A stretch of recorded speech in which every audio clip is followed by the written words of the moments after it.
North Korean leader Kim Jong Un will visit Russia for a summit with President Vladimir Putin, the country's confirmed on Monday.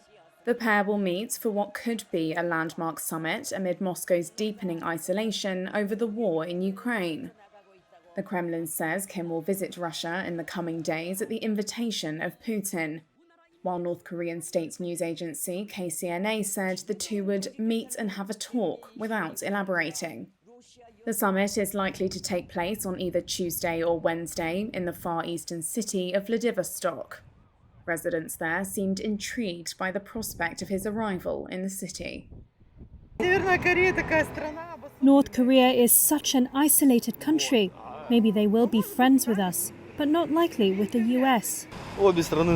Both Russia and North Korea bare their teeth to the world and can stand up for themselves. So there is something in common. North Korea is one of the few countries to have openly supported Russia since the invasion of Ukraine last year. And Putin pledged last week to, quote, expand bilateral ties in all respects in a planned way by pooling efforts.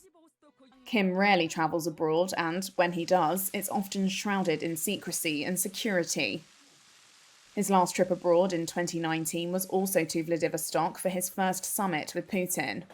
Officials and analysts have said a Kim-Putin summit would likely focus on military cooperation and, possibly, a deal to supply arms. The United States has said talks for North Korea to provide Russia with more weapons are advancing, despite repeated denials from both Pyongyang and Moscow. The US has said that Pyongyang would be making a huge mistake and would pay a price if it handed over arms to use in Ukraine.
경의하는 최고領導자 김정은 동지와 리설존 여사께서는 사랑하는 인민들이 기다리는 소국으로 향하시었습니다.